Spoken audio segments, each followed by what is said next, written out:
Okay, so this is a tutorial on sculpting in Blender, but before you start sculpting, there's a lot of stuff you have to do, like actually modeling your base mesh. So really for anything that's more than just like a sphere, you're going to have a pretty simple, like smooth outline of what you're going to be sculpting, because sculpting is really good for details, but at least in Blender, it's not going to be good for actually making a complex object like a person or an animal. So we're going to start with a dinosaur because, nobody really knows what they look like. They're so different that you can really play around with how they look. So before I open up Blender, I'm going to go into Chrome, and scientific diagrams are probably your best bet for good reference images, because the main thing, big part of the workflow, is reference images. So I'm going to look up, let's see, I'm going to go scientific dinosaur reference image. So let's see. So you always want something that's right on the side, perfect profile view. I think this one would be a good type of reference. You can really choose any you want. Okay, I'm going to go with the Maposaurus. So I'm going to save it, and for me, I've just got a reference folder for myself. So I'm going to put it in my animals and monsters folder. And I've already got a good amount, but no dinosaurs, so save that. So I've got my image. Get out of Chrome and actually open up Blender. Now I'm going to go, this is my startup file, might look a little different, I'm not sure. Make sure you're in orthographic view, because big thing about modeling off of reference is if I'm looking straight on, I can see the full profile, but if I'm in perspective, it's not actually full profile. If I go and look in the back, you can see that, the back kind of stretches out like perspective. So make sure you're in orthographic, and we're going to go and add in our reference image. So Blender 2.79 is really easy. It was just on the sidebar over here, but 2.8 has its own way of actually adding the image. So just like you'd add a normal object, you're going to do Shift A, and down here you can add an image. So there's background, images, planes, and reference. Of course, we're going to be doing reference. So I'm going to go and find we already got the folder open. I'm going to find the dinosaur that I've got. So you can see it goes kind of sideways.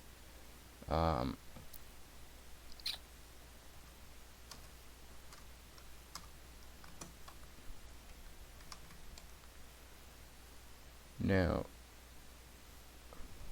it's weird. So I'm going to add in my reference, Shift A, and you can guess that we're going to be using reference image. Now I'm going to find my dinosaur, my Maposaurus, and usually it shows up flat. Sometimes it'll be at a little bit of an angle, but if you go into your properties tab, and down here you've got your object data, and you can change the rotation. Now for me, looks like it's all off. You want all these numbers to probably be the same, or 90, 0, 0. So I'm going to make these all 0 to begin with by clicking on them and just pressing 0. You don't have to drag down. So now it's flat down. I'm going to want to be modeling this off the side where the dinosaur is going lengthwise. So I'm going to change it. The red line is the x-axis, so I'm going to change x to 90. Now it's right there. So you can imagine a difficult thing is seeing the dinosaur behind here, because I can't really see it right now. So I'm going to go, and down here, make sure you select the image, not your cube. You select the image, and then you can see over here you've got your image properties. So to make it transparent, which is what we're going to do, first of all, you have to make the depth front, so it's always showing in front. You can see it's like in the side, but it's always going to be in front of the cube. Then you're going to click on Use Alpha, and you're going to turn the transparency down. So I'm going to make it so it's kind of even, half and half, where I can see a little bit of both. And for the most part, at this stage, we're going to be modeling it on side view. So we're going to be looking at it straight on. Now you can use the numpad. It's numpad 1, and that'll get you right flat on. And make sure you're in orthographic, because if you're in perspective, you're not actually going to be seeing it right in the front. So remember, it's 5 in the numpad to go to orthographic. And now I can see my dinosaur, I can see my cube, and I can start modeling. So I'm going to click on my cube, and looks like for here you're going to have to double click to get your cube selected. Sometimes you don't. But we're going to go into edit mode by pressing tab, and about now I'm going to start using some hotkeys. So for you to see what I'm doing, I'm going to enable this modifier that I got, and now my keys show up down here. So hopefully this is visible. I'm going to go and tab into edit mode, and now when I'm working with a cube and I go and grab this vertice, and now remember, you can just kind of move it by holding the right mouse button. So if I go grab this vertice and I move it, you can see there's one behind it. So one way you can work around that is by going up here, and if you see the show x-ray, click on it, and now it's a little invisible. You won't see anything right now, but if you go like that, you can see that the I can like see the vertex in the back through the actual cube. So that's really good for if you want to reach back there without looking all the way around, or if you're modeling front on and you want to select both of the vertices. If I go make sure I don't have anything selected, and I do shift and then I double click, because there's 2 vertices back to back, notice that they're both selected. So that's really helpful if you want to keep modeling with your cube. But we can always just use a plane and just model the plane and extrude it backwards when we're done. So I'm going to go, and I could add a new plane. Yeah, I'll do that. So I'll delete the cube. I'm going to add the plane mesh and make sure that it's rotated so that I can actually see my dinosaur. So I'll do that all in edit mode. Tab into edit mode. I'm going to press R to rotate, and I'm going to rotate it on the x-axis 90 degrees and enter to lock that in. So I've got my cube, or my plane. I want it to be a little bit in front of the dinosaur so that it's not flat on. So I'm going to go press 1 on the numpad to get that front view, and the cube's a little big. I'm going to keep it the cube for now. I'm just going to scale it by pressing S. I'm going to scale it down, and then I want it to be somewhere over here where I'm going to start modeling off of that shape. So I'm going to press G to grab, and I'm going to grab it, put it right here. So I'm going to take, now at this point we're going to be using the vertices to move around this cube, and we're going to be extruding off and making a really complex shape. So what I'm going to do is add a root cut so that I can start following the actual curves of the dinosaur's body. Now, we're only going to be modeling this kind of line from the neck, not the head, just the neck, down to the tip of the tail. So I'm not going to be modeling the legs just yet, or the head or the arms, because they stick off, and I'm going to be doing that separately. So I'm going to go and make sure that your topology is good. The topology is the mesh structure of the object. It's how all of the faces are laid out and arranged. So you make sure that you don't have really close together loops like this. If I have a lot of them and then a big gap, it's just bad all around, especially in the later stages. So make sure that it's pretty even. Now, keeping that in mind, we're going to start actually modeling. So one thing we're going to use a lot is Control R to make a loop cut. And when I put my mouse toward one of the edges, we're going to see that yellow line. You probably know what that is. Click to lock it in, and then you can move it around wherever you want. I'm going to put it right over here because we've got that kind of bump over here. So now I'm going to select these 2 vertices, and I'm going to press G to move them. I'm going to move them up to that little bump. Now over here, I'm going to move just this bottom vertice down a little bit. Vertex, not vertice. So I got that bottom vertex, and might move it up if you want. Woman dinosaur, it's up to you. So I'm going to go up here, follow that, and now you see there's a little groove over here. Put another loop cut, and bring that up a bit. So you can see that as we keep going, there's going to be these sharp edges, like right there, and something where it's more of a groove, there's going to be more of an edge. It's going to be more visible when we extrude it out later on. You can see it's kind of hard. It's not organic. It's not like an actual living thing. So what we're going to do, and this is going to be enabled for the entire thing, is we're going to use the subsurf modifier. So that's in the modifiers tab in this panel, and the modifiers tab is the one with the wrench. So I'm going to add modifier and add a subdivision surface modifier. It's down over there. So I'm going to put my viewport up to 2. Don't put it up to a lot, because that will really make Blender not happy, and you might have to restart because it crashes, which has happened to a lot of you. So render doesn't really matter for now. It's not going to affect anything. Make sure your viewport is at 2 though. So now you can see that my mesh is all curved over here. And if I did that thing that I did before where I brought that groove down, it's actually going to be smooth, like, you know, a living thing would be. So now I'm going to start extruding out. I'm going to go to the left, do the right later. So I'm going to press E to extrude, and now you can notice I can move this anywhere. So I'm going to go and find a good point to stop this, where the next movement is going to be in a different direction. So I'll get it right here.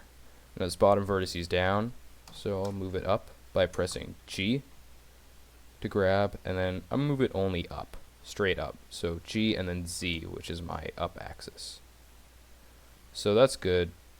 I'm going to move, yeah, I think that's about right. So I'm going to move this top one back a little bit.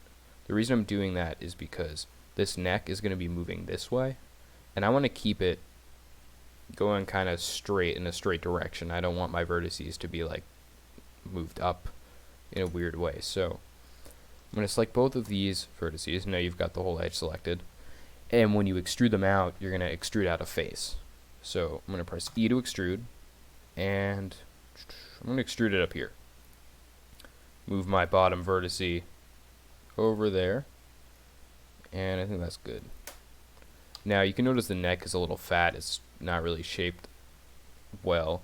So root cuts, in especially when you're using the subsurf modifier, are really good for narrowing down meshes.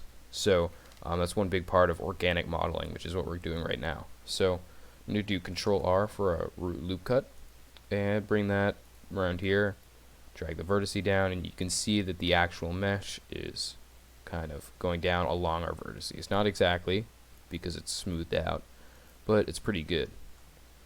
So another problem is up here, it's not very flat. If we want to connect a head here, there's like this whole gap right over there. So I'm going to add another loop cut, and I'm going to move it up, and you can see that the edge is now much harder. So that's going to help us later on. I'm going to first focus over here. Looks like there's a big gap, so I'm going to press G to grab, move that up here, do it again for there. You're going to have to move it around a little bit as you move other vertices. It's going to start manipulating your mesh. So let's see. Now this process you're going to repeat over on this side too. Press E to extrude, and you're just going to keep extruding out. Really, I don't have to narrate this part anymore.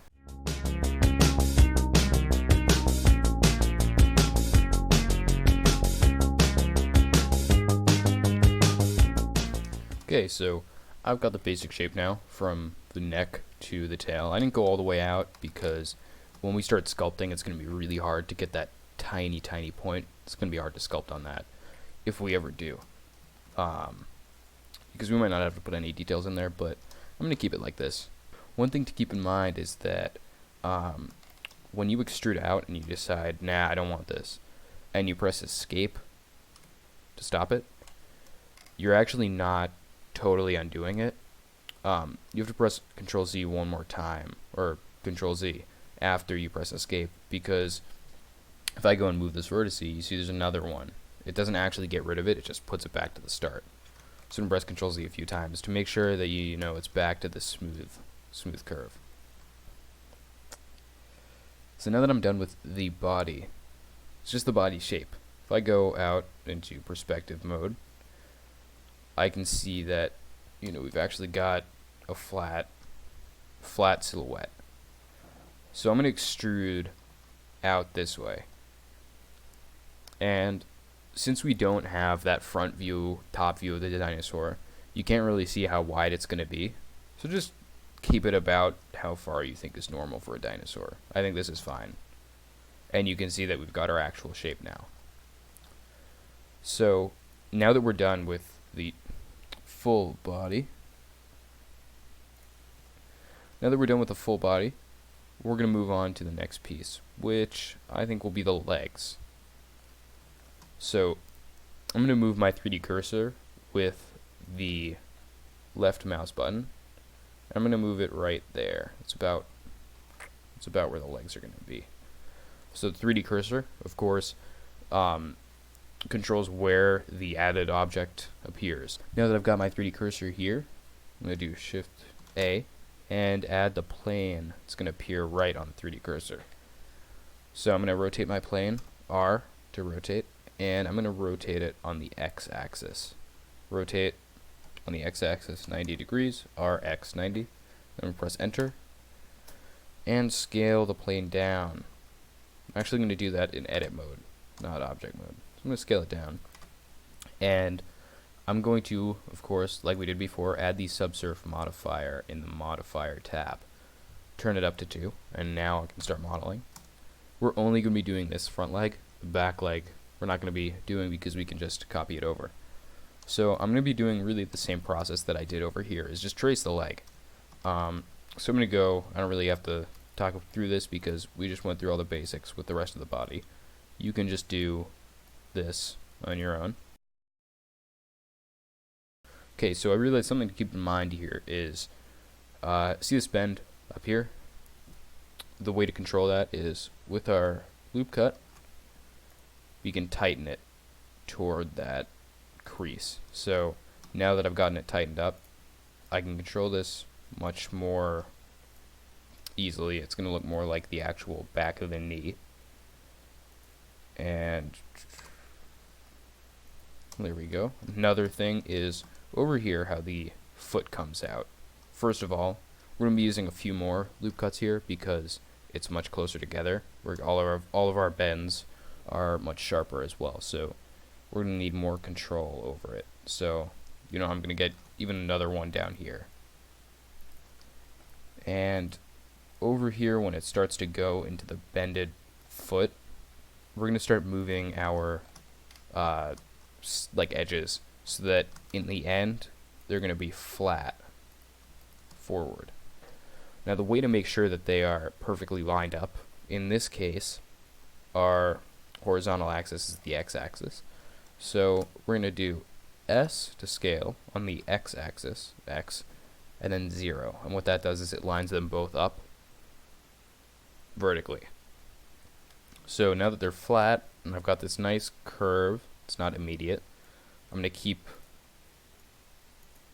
changing my foot so that it looks more like a foot. And add another loop cut over here.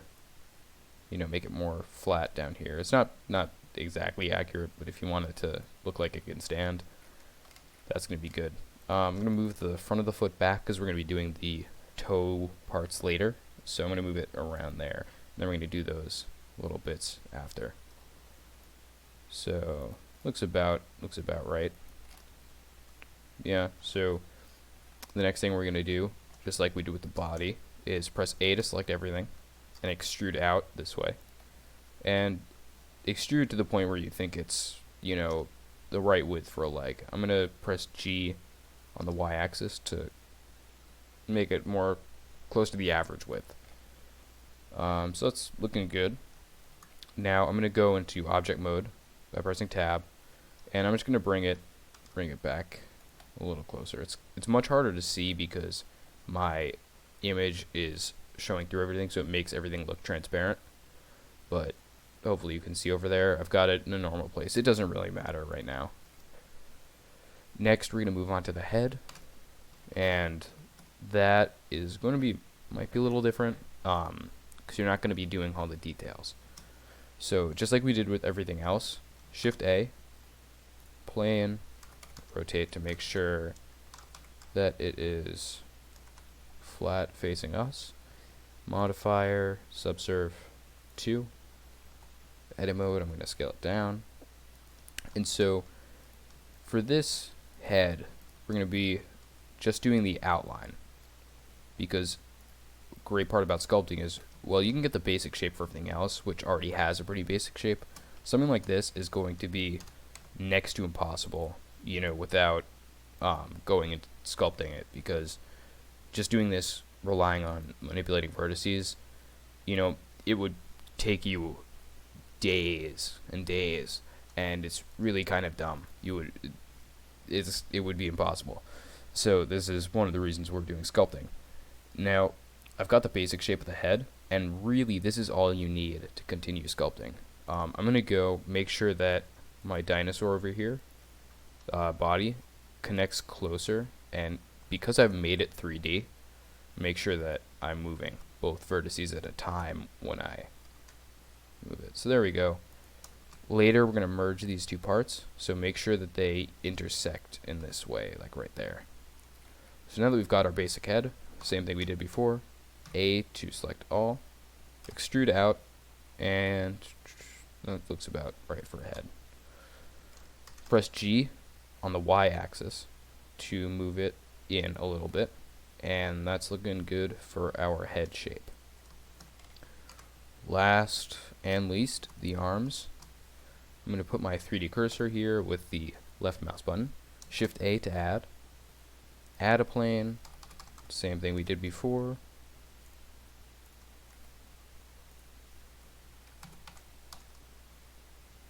So now I've got the base. The arm is something we're going to be doing more in other objects. I'm going to go do the basic bit of the arm. You can always use scale too. When you're working in 2D, you don't have to worry about depth, so you can always scale things down to make them closer together. So, you know, that's about all I want for the arms. This guy looks like, you know, T-Rex with the tiny arms, so there's not much we have to do for this. Any finer details you can do in sculpting. Anything you want to change later on, you can do in sculpting. So it's not going to be too bad if you have any mistakes. Something like this, where there's an offset, you see like the actual part of the mesh is much lower than the dinosaur. I'm going to go in, I'm going to fix that before I go into sculpt mode. So I'm going to bring that up and watch the actual silhouette. So that's looking about good. So now that we've got our main pieces, before we hide the reference image, we're going to go and put in the toes and the fingers. So we're going to be doing, I think this guy's got 2, maybe, probably 3, then that like 4th thing over there. Doesn't really matter because nobody looks at dinosaurs every day and they won't be able to tell you what the Maposaurus has on its legs. So we're going to go, I'm going to add, this time I'm going to add a cube, not a sphere. So I'm going to press left mouse button to put my cursor, Shift A, and I'm going to add a cube. I'm going to go subsurf 2, and I'm going to scale that way down. So since I'm using a cube, I'm going to be moving whole faces at a time. Another thing to make sure you're in orthographic, because it's just easier to control. And if you feel like your orientation, you're rotating around something that's not what you should be, press period on the numpad, and that'll get you zoomed in, and it'll make the center of the view whatever you have selected. So I've got that circle. I'm going to select the face, and I'll go into edit side view, but it's not really important. I'm just going to extrude this out, scale it down a bit, go into edge mode so I can bring up this bottom part.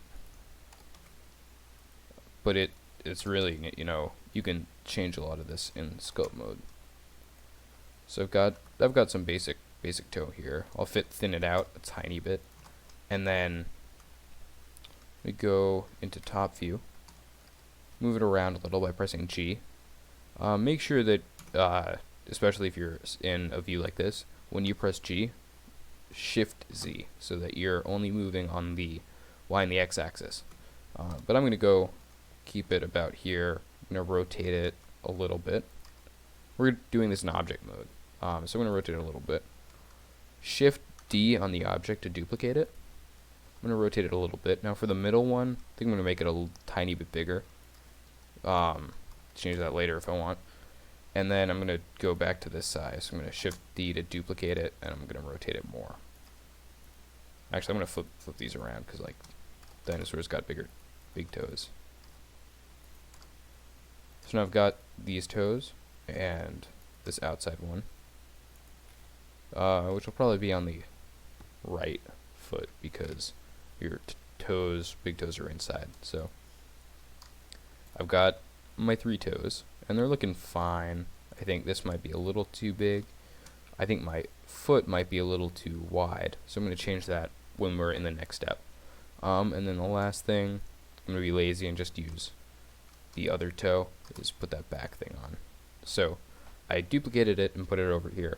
I'm just going to press R to rotate it, and I'm going to rotate it on the Y axis, so RY. And I'm actually going to flip it around. So we're going to be rotating on the X axis this time, and we're going to be rotating it RX 180 to rotate it completely upside down. And now when I rotate on the Y axis, it'll be pointing down.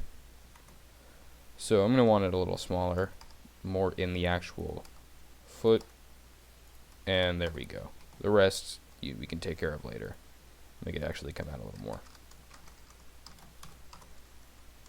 Okay, that's probably fine for now. So now that I've got my weird looking foot and body and everything, I probably don't need my side view reference image.